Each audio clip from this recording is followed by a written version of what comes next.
भगवान से जब भी प्रेम होता है तो दो वजह से होता है। या तो उनको देख करके या उनके बारे में सुन करके। अब जो देखने वाला पहलू है वो तो बड़ा मुश्किल है, कोई बिरला ही होता है जिसको भगवान दर्शन देते हैं। लेकिन सुनना हम सबके सामर्थ्य में है, हम सब सुन सकते हैं। और उसी सुनने से धीरे धीरे कई बार किन्हीं की चर्चाएं हम इतनी सुन लेते हैं कि हम सुन सुन कर के उनसे प्रेम हो जाता है, भले उनको कभी देखा ना हो।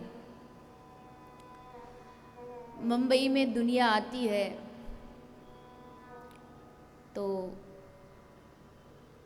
कई लोग नहीं देखे आपने, हमको अमिताभ बच्चन को देखना है, हमको फलाने अभिनेता को देखना है। कभी उनको देखा नहीं है उन्होंने, पर फिर भी क्या कहते हैं, हम आपके बहुत बड़े फैन हैं।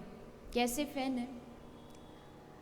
आप जब कभी उनसे मिले नहीं, आप जब कभी उनसे बातें हुई नहीं, फिर आप कैसे फैन बन गए? बोले उनके बारे में हमने सुना बहुत है, टीवी पर देख करके, लोगों से।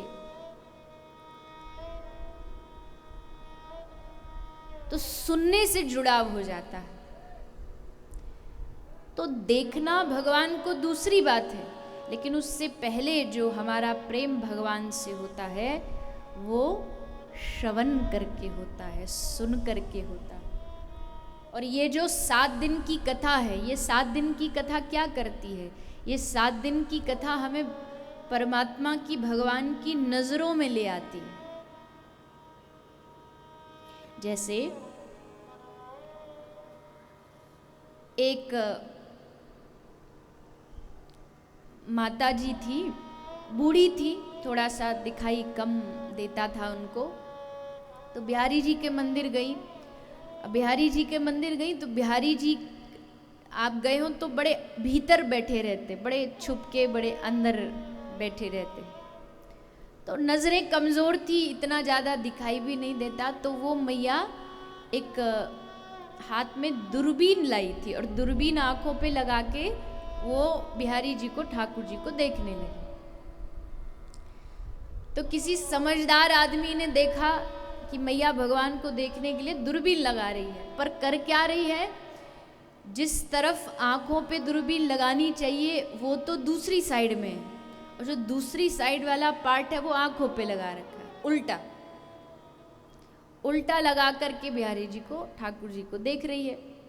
तो किसी आदमी ने हंसते हुए कहा, अरे मैया तू तो उल्टा ये दूरबीन लगाई हुई है, इसको सीधा कर ले, तुझे बिहारी जी नहीं दिखाई देंगे। तो उस मैया का भाव कितना प्यारा है। मैया कहती है, मुझे बिहारी जी दिखाई दे ना दे कोई दिक्कत नहीं, पर बिहारी जी को मैं दिख जानी चाहिए। अगर बिहारी जी को मैं दिख गई तो मेरा जीवन सफल हो जाएगा। मेरे ऊपर दृष्टि पड़ गई बिहारी जी की तो मेरा जीवन सफल हो जाएगा। बस भगवान की नजरों में आना है। बस दुनिया की नजरों में आने के लिए हम कितना प्रयास करते हैं, देखा ना आपने लोगों को। दुनिया की नजरों में आने के लिए हम कितनी कोशिश करते हैं। होगा गली का एक छोटे मोटे मोहल्ले का कोई सरपंच, विधायक, लेकिन जब चलेगा तो 10 आगे 10 पीछे। क्यों? दिखना चाहिए ना कि बड़े वीआईपी लोग आए हैं। 2 आगे चाहिए, 2 पीछे चाहिए। कथा में एंट्री हो तो एकदम ग्रैंड एंट्री हो, पता लग जाए कि कोई आए हैं। अब ऐसे चुपचाप आके पीछे बैठ गए, किसी को पता ही नहीं लगा, तो फिर क्या फायदा? किस लिए करते हैं? दुनिया की नजरों में आने की। और मैं उनकी क्यों बात करूं, हम अपना ही उदाहरण दे ले। हम जो आध्यात्मिक मार्ग से हम जो लोग जुड़े हुए हैं, गुरुजी आगे आगे चलेंगे, पीछे पीछे एक आसन लेकर के चलेगा। मैं अपनी हम लोगों की बात करें, किसी और की क्या करें। अब उसकी वैसे आवश्यकता नहीं, लेकिन अब भैया इतनी बड़ी सभा में अकेले पहुंच जाएंगे तो पता कैसे लगेगा कि ये गुरुजी हैं। दुनिया की नजरों में आने के लिए हम हर कोशिश करते, हर कोशिश। काश उतनी ही कोशिश, उतना ही प्रयास हमने भगवान की नजरों में आने के लिए किया होता, तो आज तक जो दृष्टि हम पर न पड़ी वो भगवान की दृष्टि हम पर पड़ जाती। हमने कोशिश ही नहीं की। भगवान की नजरों में आने के लिए क्या करना पड़ेगा? भगवान की नजरों में आने के लिए आपको कोई बड़ा पद नहीं चाहिए। भगवान की नजरों में आने के लिए आपको कोई बहुत भव्यता नहीं दिखानी पड़ेगी।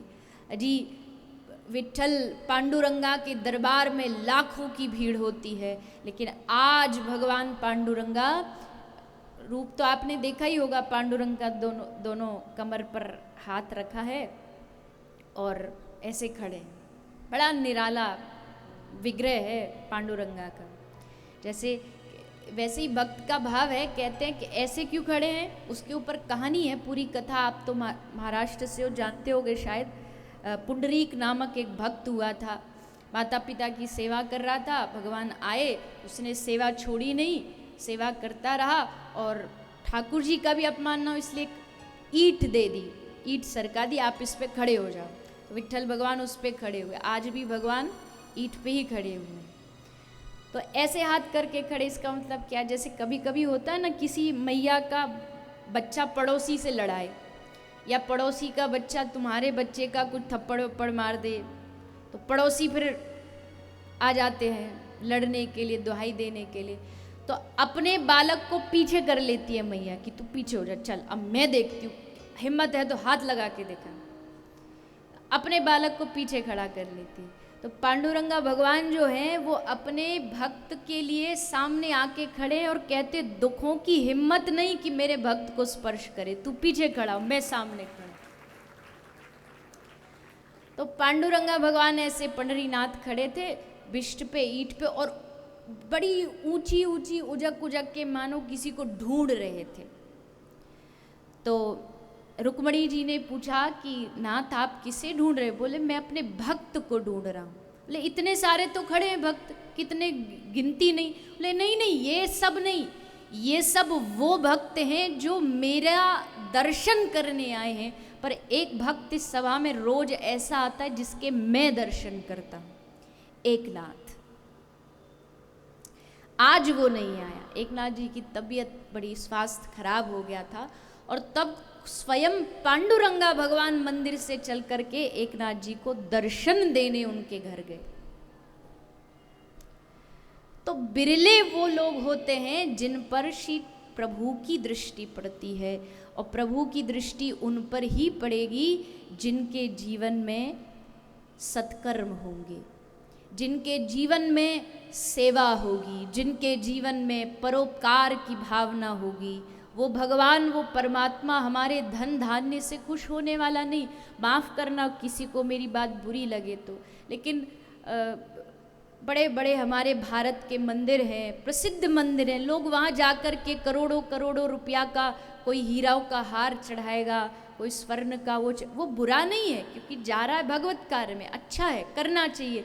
लेकिन आप कहीं ये सोच रहे हो कि मैं 1 करोड़ का हार भगवान को, लक्ष्मी जी को चढ़ा दूंगा तो इससे हमारे ठाकुर जी खुश हो जाएंगे?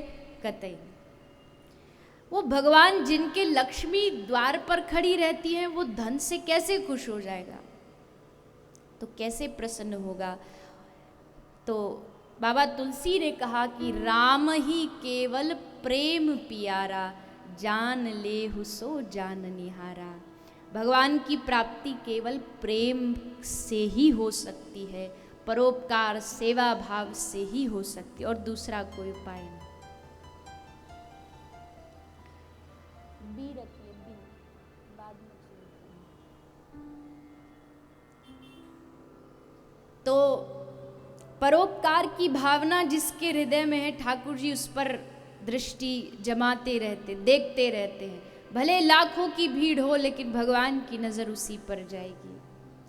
और एक जिस प्रकार एक अंधा व्यक्ति एक अंधा व्यक्ति आधी रात को हाथ में लालटेन लेकर के, लैंप लेकर के जा रहा है, तो किसी समझदार आदमी ने उसे रोका और हंस के पूछा, अरे भैया आपको इस लालटेन की क्या ज़रूरत, आप तो माफ़ करना पर आपके लिए तो लालटेन जले ना जले उससे क्या फ़र्क पड़ता है, दृष्टि तो है नहीं आपको, आँख तो है नहीं।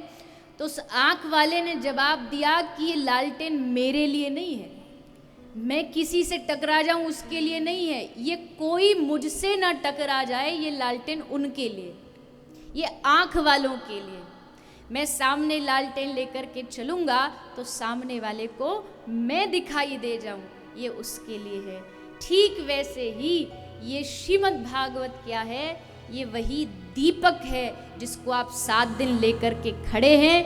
आपको ठाकुर जी दिखाई ना दे पता नहीं, लेकिन ठाकुर जी को आप जरूर दिखाई दे जाओगे कि ये मेरी कथा में बैठा था, ये मेरी कथा को श्रवण कर रहा था।